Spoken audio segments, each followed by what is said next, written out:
Kisha. What are you doing?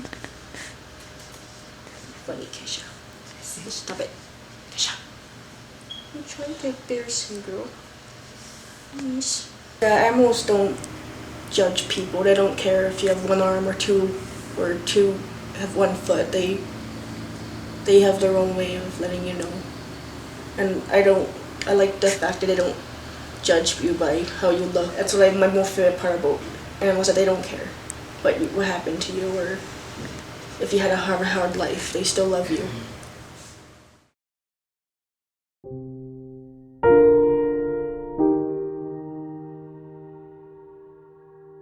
I'm Karri. I'm 18 years old and I have FASD, or known as fetal alcohol spectrum disorder.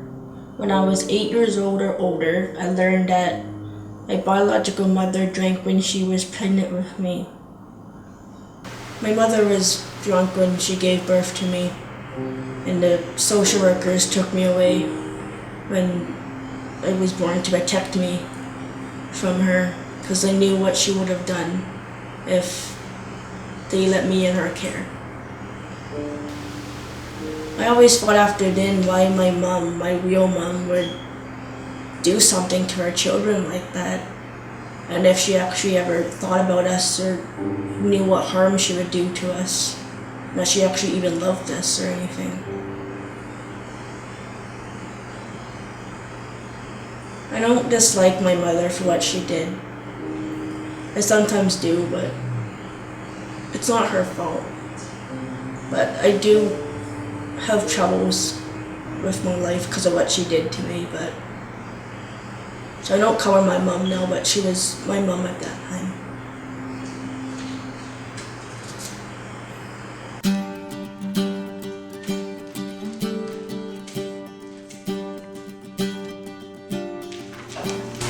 So you're going to get to take him to the vet?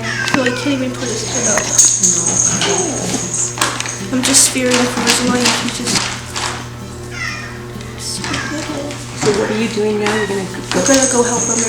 We're gonna bring him to the vet and see if they can help him. And I know he'll find him, because she says he might need food, and that's maybe all because he's dehydrated, and that's the most problem for a cat, if they're dehydrated, because then they don't have enough water. We were waiting for the call to come, and we knew it was going to be within a couple of days, and we rode at the park actually with her brothers one morning. An exciting moment to wait for me. It was exciting because we were waiting for you. We kept waiting every day by the phone. But then we rode at the park one day and got a phone call and said, "Your baby's here!" And I was like, "Yay!" So then we packed up the kids and we all went to the hospital to see our baby.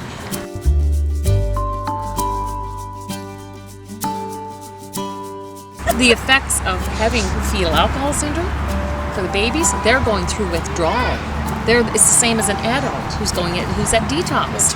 They're going through withdrawal. They don't have a clue what's going on in their little bodies.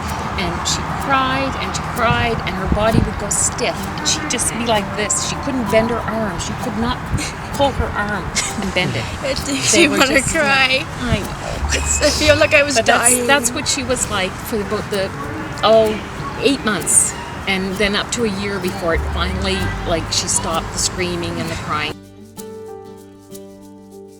What I went through, I don't want any other child or baby to go through what I went through, because I sounded like I was in pain. I sounded like I was dying from the alcohol. I was like, even from the stories, I felt like I was having a seizure because I was so stiff I couldn't move. I felt like I was gonna die.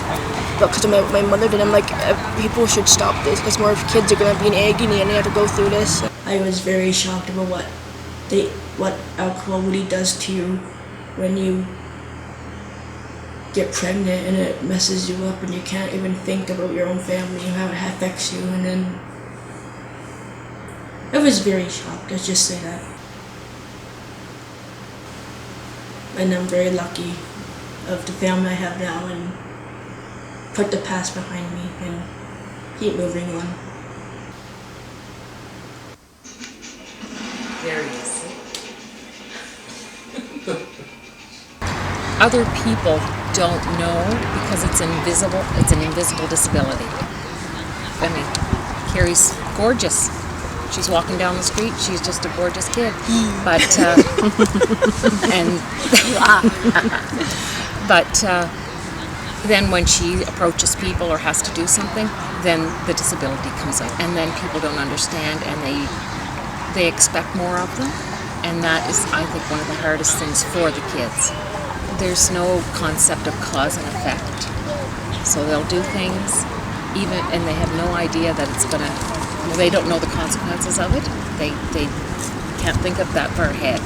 So Karri, for instance, when she was, I think she was 3, we were in the kitchen, and I'm at the sink here, and the stove is right here, and I'm cooking on the stove, but I've turned the burner off and everything.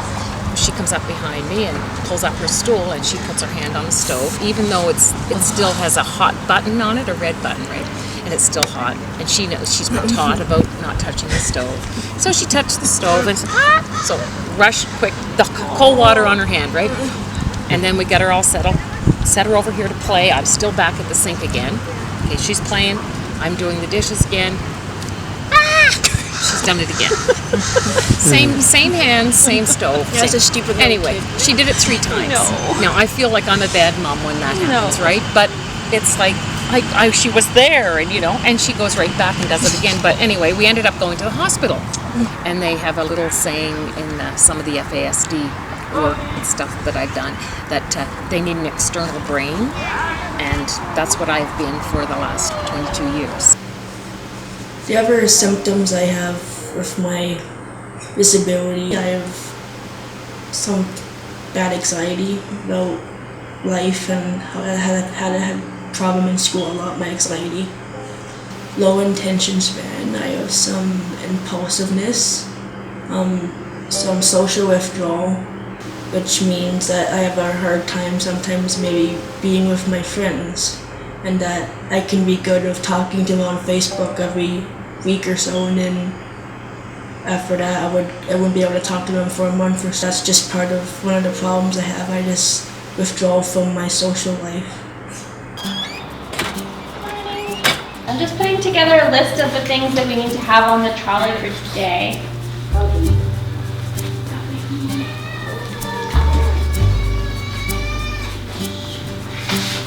Would you be able to put the trolley together while I check on the cats in the front room?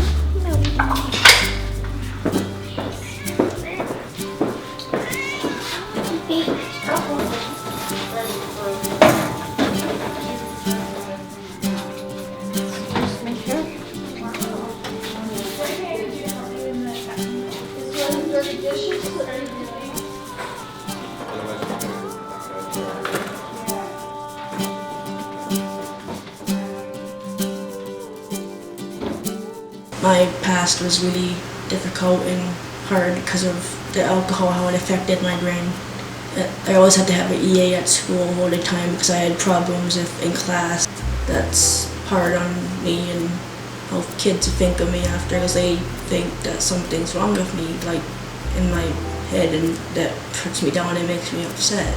And that's been going on in my life since grade 4. I never felt like I was accepted for who I was where I used to live because of the teenagers and kids that have treated me poorly and made such an impact in my life. It makes me angry that the kids that have put me down or bullied me don't really know anything about me or know me, but still have the nerve to pick at me with their actions and do something so shallow. The only people who really understand and know me for who I am inside and out are my teachers, my family, and the friends that I made in the schools I went to for the different grades.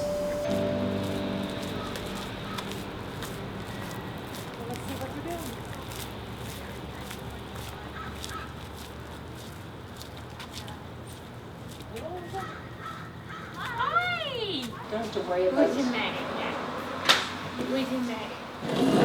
These special needs kids aren't that different than other kids. They just want to have a life as well and be done in school and meet someone, and they're getting ridiculed by their disability, and it's not their fault. They didn't get to have a choice to be born of this. You're really warm. What a warm group.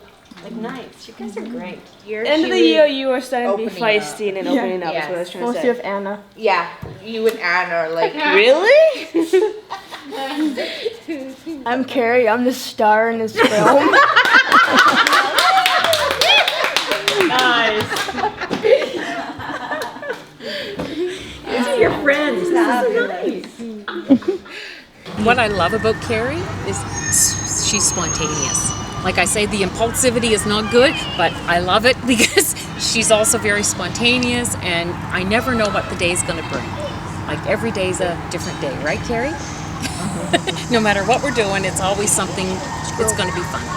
Thank you for taking care of me all these years. I love you.